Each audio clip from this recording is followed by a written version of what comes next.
Assalamualaikum warahmatullahi wabarakatuh. Yang saya muliakan Tuan Pengerusi Majlis, Div-Div Kehormat, para pembentang dan juga para peserta UniKL Teaching Live Symposium.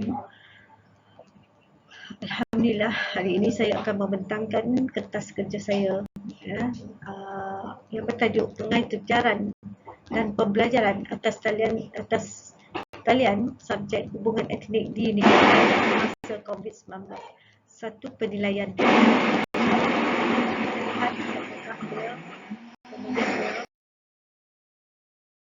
Ya,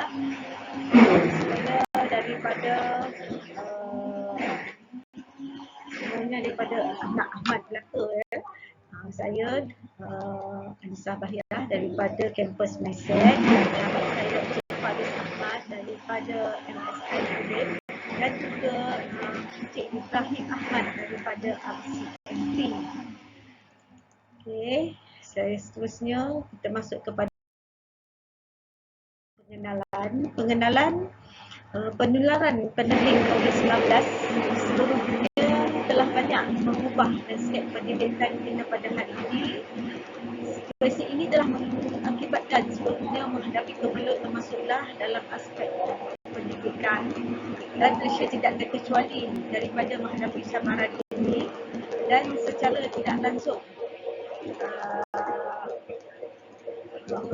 menyebabkan khusus subjek kebanyakan subjek yang diajar dibuat dalam secara talian dan merupakan salah satu daripada pembelajaran yang terbaik dalam menghadapi situasi sekarang ini.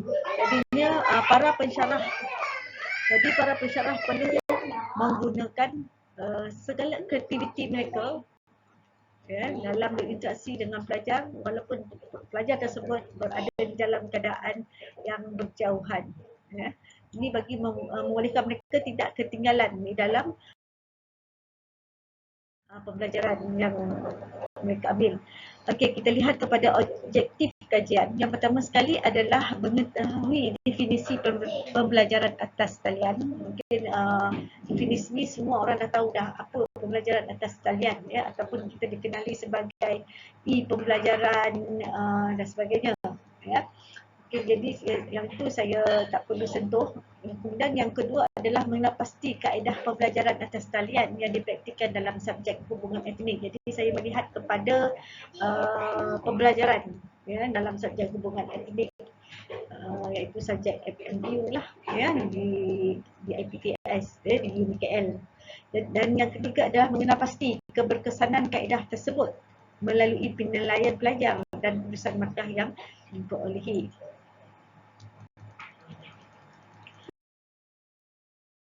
Okay, kalau kita lihat dari segi metodologi, kami sebagai yang membuat kajian ini, dia sebenarnya ia lebih cenderung kepada kajian kuantitatif, iaitu melalui analisis data daripada responden pelajar. Jadinya hanya 3 buah kampus saja yang dipilih, iaitu MySet, saya yang mengajar di MySet, kemudian Pak Ibrahim mengajar di CMP dan Encik Ahmad Faris, Encik Faris Ahmad di MSI. Sebenarnya hanya 3 saja untuk memudahkan kami menjimatkan masa dan juga memudahkan kajian dijalankan yang terdiri sebabnya UniKL mempunyai pelbagai lokasi. Jadi kalau misalnya kami ambil banyak kampus, mungkin mengambil masa yang agak lama untuk melaksanakan kajian ini. Jadi kami mengambil 3 kampus saja.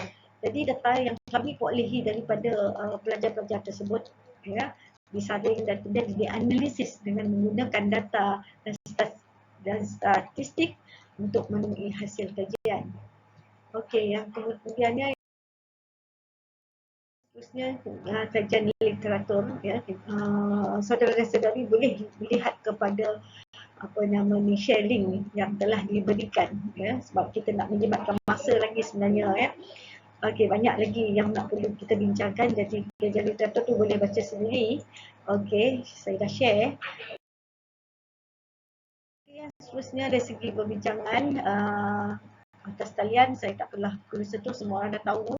Okey, yang kedua mengenai pelaksanaan pembelajaran atas talian untuk subjek hubungan etnik dan juga pengajaran dan pembelajaran segerak ataupun kita kenali sebagai sinkronos, ya, dan juga pengajaran yang tidak segerak, nama sinkronos, ya.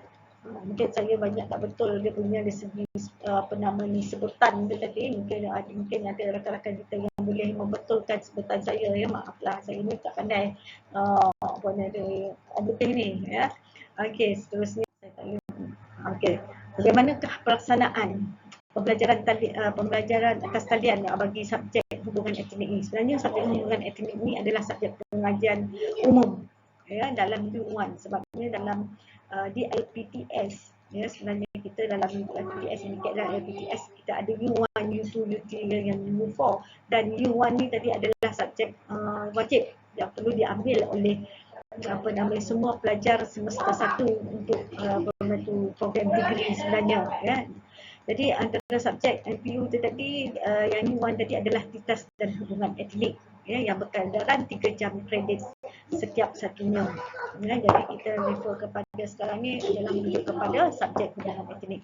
Jadinya silibus hubungan etnik seperti yang kita maklum, kita ada dirangka sebenarnya supaya pelajar itu dapat memahami dan menghayati sejarah hubungan etnik dalam membina pelbagai negara, ya. Kalau misalnya nak mencintai negara, nak mencintai negara kita sendiri, kita perlu belajar hubungan etnik ini tadi, ya. Jadi oleh itu subjek ini banyak membentuk bahan bacaan dan juga kefahaman terhadap budaya dan etnik, maka pembelajaran secara aktif learning dan blended learning amat sesuai dilaksanakan sebelum ini. Ini yang kita lihat pada masa kita sebelum pandemik lah, ya. Kita ada active learning dan blended learning, dan boleh kita dari segi fizikal dan juga tadi, ya. Okey, jadi pembelajaran menggunakan kaedah dan talian termasuklah pelaksanaan tugasan pelajar, ya, ujian, kemudiannya assessment, ya, semua dijalankan dengan secara virtual, ya. Jadi untuk mencapai pelaksanaan ini kajian ini menggunakan dua kaedah yang berasaskan teori Skinner, ya. Okey, kita lihat bagaimana pelaksanaan tadi. Okey, dalam keadaan segerak, apakah yang maksud dengan segerak? Ya, mungkin ramai orang yang tahu mengenai sinkronos, segerak. Dan saya pun baru tahu juga, ya, bila saya buat paper ni baru saya tahu apa pembelajaran segerak dengan tak segerak, ya. Adakah tak bergerak ke ataupun ni tadi, ya, atau sebaliknya. Okey, kita lihat, ya, pembelajaran segerak ni adalah pembelajaran pada masa real time, ya, pada masa yang sebenar. Maknanya pelajar dan pengajar tadi, pensyarah dan pelajar tadi boleh berkomunikasi dan bertemu di alam maya, ya, seperti mana yang biasa yang kita buat lah. Ya, kita ada kelas pukul 9, jadi kita kena bertemu dengan student kita di alam tersebut, ya, bukan di alam bazar, ya. Di alam maya tu tadi, ya. Okey, kemudian walaupun ketika berada di lokasi yang berlainan, mungkin student tadi berada di pasar ke, ya, ataupun di kawasan-kawasan tertentu, ya, tapi dia boleh berinteraksi, ya, dengan pensyarah tu tadi, dengan seperti mana yang telah ditetapkan. Okey, jadi biasanya pembelajaran segerak ini tadi, ya, biasanya menggunakan aplikasi Microsoft Teams dengan memasukkan segala bahan pengajaran. Ini tugas pengajar lah, tugas pensyarah, ya, memasukkan segala bahan pengajaran dalam aplikasi tersebut, dan kemudiannya ia boleh direkodkan, ya, dan kemudiannya sekiranya ada pelajar yang ada masalah teknikal dan sebagainya, dia boleh buka balik lah, dia boleh tengok balik lah, ya, dalam aplikasi Microsoft Teams tadi. Jadinya kalau di UniKL sendiri, kita ada BLE yang telah dibangunkan oleh pihak universiti, ya. Dia jadi sebagai satu portal untuk untuk pensyarah dan juga pelajar, ya. Jadinya di situ juga ada menyimpan segala ni, segala silibus, ya, apa nama ni, segala assessment dan segala soalan-soalan, kira lah, ya, soalan objektif ke, subjektif ke dan sebagainya. Ya, di situ jugalah, ya, tenaga pengajar tu tadi, ya, pensyarah tu tadi boleh melihat jawapan pelajar tadi secara automatik. Di sini jugalah berlakunya apa nama ni, test online, quiz online dan sebagainya. Ya, maknanya kaedah yang digunakan pakai oleh UniKL tadi pelbagai. Ya, ada Microsoft Teams, ada apa nama ni, BLE, ya, laman portal itu tadi. Okey, kita lihat kepada yang tidak segera. Yang tidak segera adalah pembelajaran yang tidak berlaku pada masa yang sebenar, dalam real time-nya lah. Ya, maknanya tadi kita tengok dalam pukul 9 kita ada kelas, jadi kita berkomunikasi dengan pelajar tu tadi, mengajar, ya, secara online. Sekarang ni kita dalam keadaan bukan real time, ya, tidak berlaku pada masa yang sebenar, ya. Jadi kalau kita lihat pada zaman pandemik sekarang, ya, kita mengajar sebagai seorang pensyarah lah, ya, sebagai seorang tenaga pengajar di UniKL. Jadi saya rasa bukan 8 jam kita bekerja, ya. Kita bekerja lebih daripada 8 jam, mungkin 26 jam ataupun 28 jam. Sebabnya selepas habis kita kelas, apa yang kita lalui, kita akan berkomunikasi balik dengan student. Mungkin ada student yang tidak faham, dan satu lagi ada student yang ada masalah, ya, masalah internet, masalah akses, ya, masalah tidak menjawab apa nama ni, test ke dan sebagainya. Jadinya kita sentiasa melayan, ya, melayan student tadi dengan menggunakan WhatsApp, ya, Telegram dan sebagainya lah, ya, menggunakan call ke apa ke dan sebagainya, menggunakan telefon handset dan sebagainya. Ya, dari situlah kita dapat mengetahui, ya, bahawa kita ni sebagai tenaga pengajar sentiasa bekerja sebenarnya, ya. Mungkin tanpa rehat juga, ya, masa dalam keadaan pandemik ni tadi, ya, walaupun kita duduk rumah tak keluar ke mana-mana pun, tapi kita sentiasa, ya, seorang tenaga pengajar sebagai seorang pensyarah, kalau misalnya studentnya melebihi 200 orang, katakannya 150, 200 orang, kita terpaksa melayan student dia tadi dalam pelbagai keadaan, pelbagai situasi, ya, tak kira lah malam ke, pada pukul 12 pun masih ada lagi yang kita melayan student kita tadi. Dia tanya pukul berapa kelas dan sebagainya, ya, kita melayan lah, ya. Jadi contoh aplikasi yang kita gunakan dalam keadaan tidak segera ni termasuklah, ya, Global Open Access Learning System-nya, Goals-nya, WhatsApp-nya, Telegram-nya, YouTube, ya, YouTube nak tengok balik apa namanya, sekiranya ada lecturer tu tadi, tenaga pengajar kita, pensyarah, ya, menggunakan YouTube sebagai medium untuk pengajaran, ya, mungkin ada, ya, dia nak mempersembahkan pengajaran dia mungkin menggunakan YouTube orang lain dan sebagainya, ya. Itu pun ramai juga yang menggunakan kaedah itu, ya, menggunakan video nak menarik minat, ya, bukannya sekadar mengajar saja, tetapi dia menggunakan medium-medium yang lain lah, ya. Jadinya tugasan contohnya lah, ya, tugasan berdasarkan video secara berkumpulan ni tadi, ya, pelajar-pelajar tadi mencarilah, ya, di laman web dan kemudian mengakseskan, kemudian dirakamkan balik, kemudian dia submit kepada apa nama ni, kepada lecturer dia, ya. Ini yang biasa dipakai untuk subjek hubungan akademik lah, ya, dan kemudian dia pensyarah sendiri akan buat rubrik dan sebagainya, akan melihat sejauh manakah apa nama kefahaman mereka melalui subjek tersebut, ya. Okey, kemudian kita lihat kepada dapatan penilaian pelajar, ya. Sebenarnya kajian ini melihat kepada penilaian pelajar itu tadi terhadap pensyarah, ya, pensyarah yang mengajar hubungan etnik. Maknanya kami 3 orang ni tadi, ya, pelajar akan tengok, ya, sejauh manakah kefahaman mereka. Jadi kita dapat tengoklah pelajar tu faham ataupun tidak berdasarkan apa nama ni, data yang mereka ada, ya.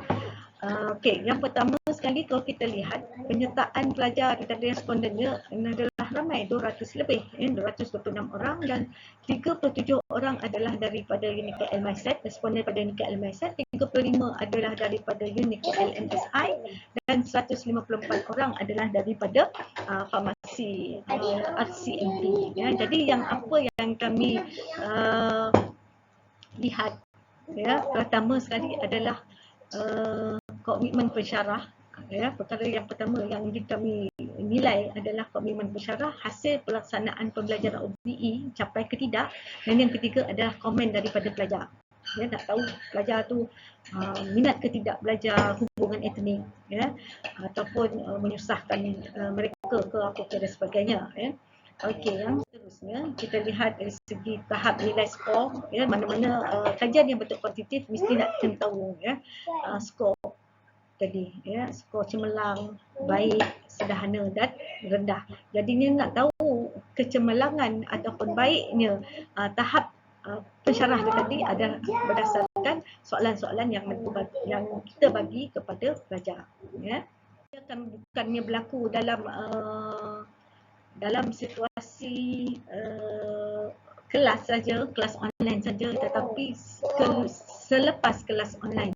Ya, kadang tu yang ceritakan tadi, mungkin tengah malam, mungkin pagi pukul selepas subuh, ya, mungkin sebelum subuh dah ada dah student ni tadi, ya.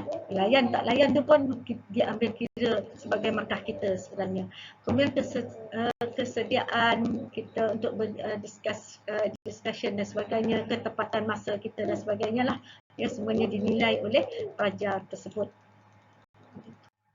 Okey, kemudian keseluruhan kampus tu tadi, ya, keseluruhan penilaian kampus tu tadi, contohnya di MySet, ya, rata skornya adalah 4.4, hanya 62% saja yang menilai tu tadi, ya, evaluation pensyarah tu tadi.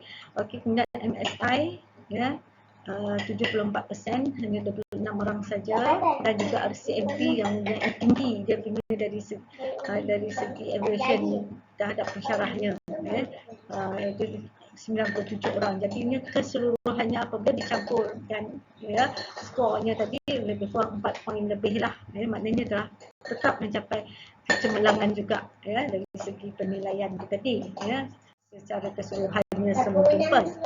Okey, kemudian kita lihat dari segi hasil pelaksanaan pembelajaran OBE. OBE ini termasuklah CLO ke PEO ke whatever lah yang berkaitan dengan subjek tersebut, ya. Di samping itu dengan penerangan pensyarah tadi terhadap satu topik itu tadi, ya, menggunakan kaedah yang jenaka ke, menggunakan kaedah soal jawab dan sebagainya, ya.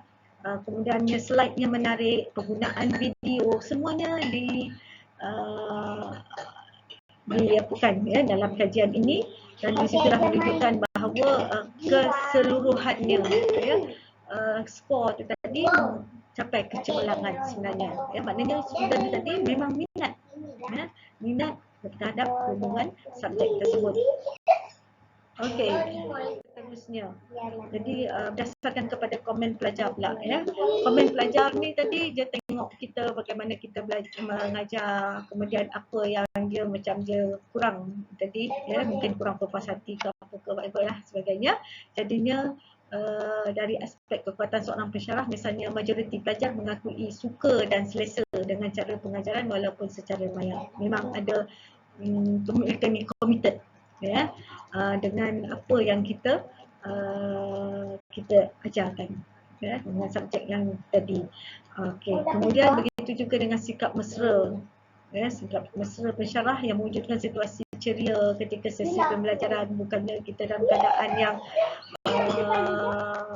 keadaan tertekan, bukan dalam keadaan yang serius saja dalam mengajar secara tadi, tapi perlu adanya selang-selang dengan kegembiraan lah, ya, dengan keceriaan dan sebagainya. Kita tanya dah makan ke apa ke, lah, ya, yang boleh mewujudkan perasaan rasa gembira dalam kelas tersebut bila mengikuti pelajaran tadi.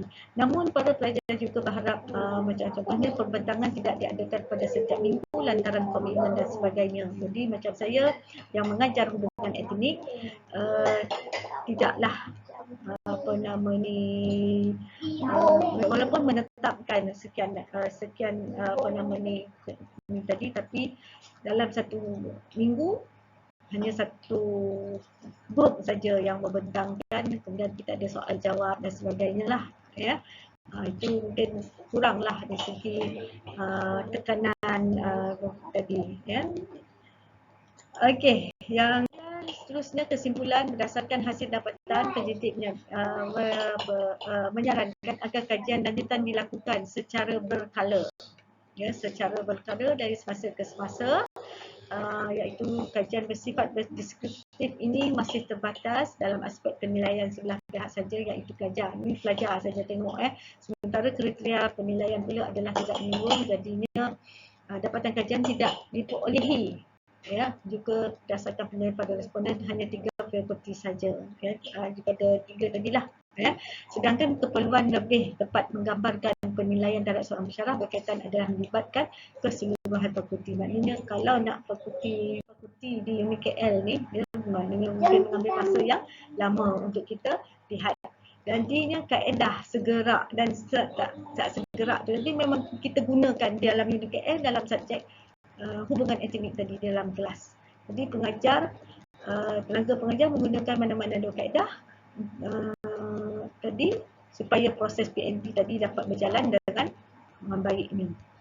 Walaupun UniKL ni, ya, masih lagi baru lagi menggunakan, ya, secara totalnya lah, ya, sebab sekarang ni semua orang tak kira IPTL ataupun IPTS semua menggunakan virtual ni tadi, dan ia sebenarnya juga banyak juga membantu penyampaian ilmu kepada pelajar.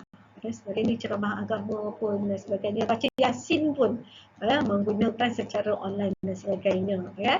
Jadi walaupun terdapat pelbagai masalah ataupun cabaran, ya, kekangan, jadi kaedah PNP ni adalah mengikut norma baru, nak tak nak kita kena ikut, ya, semua orang terlibat, ya. Jadi setelah itu kaedah baru ini perlu diterima oleh semua pihak untuk kelangsungan PNP sebenarnya, untuk pembelajaran kita dan untuk penyampaian ilmu kita, ya. Jadi sekiranya ada masalah-masalah tertentu perlu dah diselesaikan. Katakanlah akses internet tak ada, ya,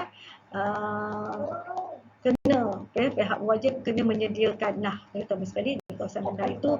Paper saya yang satu lagi itulah yang berkaitan dengan pembelajaran yang berkaitan permasalahan, ya, akses internet sebagainya. Okey, saya rasa sampai di sini sahaja mengenai kajian saya yang berkaitan dengan pembelajaran atas talian, fokuskan kepada subjek hubungan akademik. Untuk saya lupa, ya, untuk analisis data tadi, sebenarnya saya tidaklah betul expert sangat, ya, tadi. Jadi kalau mungkin Pak Ibrahim sebenarnya adalah orang yang betul expert sekali sebenarnya dalam menganalisis data. Saya lebih kepada kajian yang berbentuk kualitatif, ya. Saya bukannya orang education dan sebagainya, tetapi saya adalah orang bidang sejarah peradaban sebenarnya. Jadi saya berusahalah, ya, untuk mengkaji dalam bentuk yang kualitatif ini. Okey, saya sudahi dengan wabillahi taufiq wal hidayah. Wassalamualaikum warahmatullahi wabarakatuh.